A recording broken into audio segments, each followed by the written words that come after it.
The field, Annaf at 7-1. In a minute we'll hand you over to Richard and Dakota Gold. Yep, Dakota Gold, the horse on the near side. Far side is existent, and Dakota Gold, last in, will normally just go in completely of his own volition because he knows what's coming next. They always wait for the last horse to go forward. Here he goes. Oh, a little bit too quick there. Connor Beasley up his neck, but I think he's okay. Looks like we're all set. A few rocking and rolling. Starter has given the all clear. They're away and racing.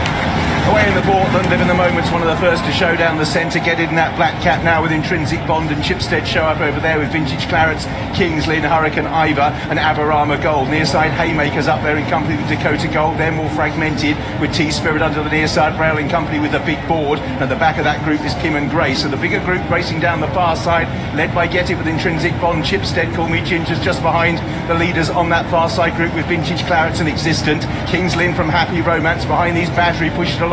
Dusky Lord can't go the pace at this stage. Tim and Grace and Hurricane Ivor and Dream Composer are well back. Get It has the advantage. Intrinsic Bond comes through the challenge. Near side T-Spirit and Haymaker are right up there in company with Dakota Gold. Then Kings Lynn, Call Me Ginger pulled out over on the far side. Vintage Clarets and Annaf, another who's coming home well. Intrinsic Bond has the lead. Coming home strongly is significantly in the noseband. Annaf, Happy Romance and Vintage Clarets from Kings Lynn inside the final 50 yards, and it's Annaf who's gone to the front in the Portland. Annaf all out to hold on from significantly. Annaf close on the line. That is very close indeed. Annaf in front, 2 strides before the line. Significantly Jib gave themselves a chance. Intrinsic Bond, Happy Romance, Kings Lynn, Get It just behind those with Call Me Ginger next home.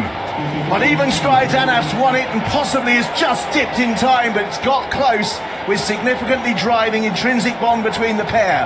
Extra places, Happy Romance, Vintage Clarets, Kings Lynn. See what you think? See there, significantly's got the bob, but the head drops back on Annaf, who is very strong, favoured on the exchanges to defy top weight, well back during the day. Extra places, Intrinsic Bond 3rd, Happy Romance 4th, Vintage Clarets and Kings Lynn 5 and 6. Then Get It, Call Me Ginger, Haymaker, Badgery, Live in the Moment and Dream Composer. Still awaiting the judge's call, but the well-backed Annaf could have carried 9 stone 12 to victory in the Portland. What a week it's been for Mick Appleby.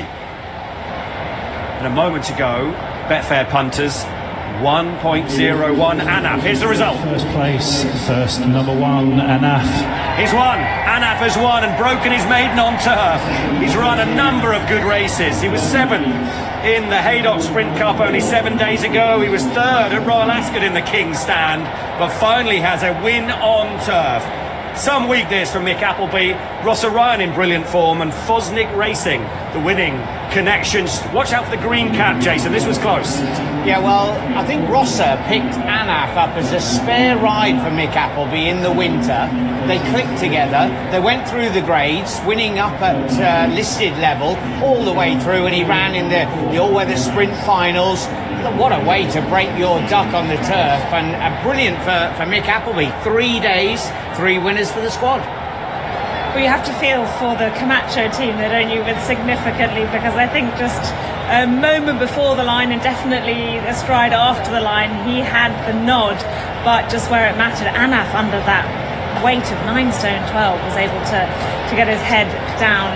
And he was the class performer in the race, like you said, 3rd in the King's Stand. But to lump that kind of weight, that's some performance. Let's find out from Rossa. Well, Mick Appleby's horses may be in form, but another man in form is Rossa Ryan. Rossa, you're flying at the moment, and that was just a really nice win for you and for this horse who deserved it today. This lad has been something else for me this year. I think it's the 4th time I've won on him. And he's been 3rd in the King's Stand, and if he handled the ground, I wasn't too worried about the weight, but if he handled the ground, I thought, you know, he's got a right chance, because it favours holding up in the Portland, and it suits me, because even though you have to hold him up when he travels well, you have to get to work at him early, but he can only get to the front the last 100 yards, so it's hard enough too, but he's been an honour to ride for me, and the lads that own him and Mick, like, they've been A1 every time, and I'm only delighted to see him get his head in front again and cap off a great year for him. We're delighted for you too. Well done, Rossa. Okay. And the winner led up by the man they call Big Nige on the right there. Well done, Nigel. Well done to Mick Appleby with big Evs earlier in the week. You have to feel, as you say, for Julie Camacho, second. Beaten a neck here. It was close to third as well. The front three pulling clear of Happy Romance if you had the first four. Intrinsic Bond was third at 18-1 for Michael Wigham, who rode the winner of this race in 1987 with Dawn's Delight. Third this time around. Here's our winner, Annaf, well backed at 7-1 in the colours of Fosnick Racing.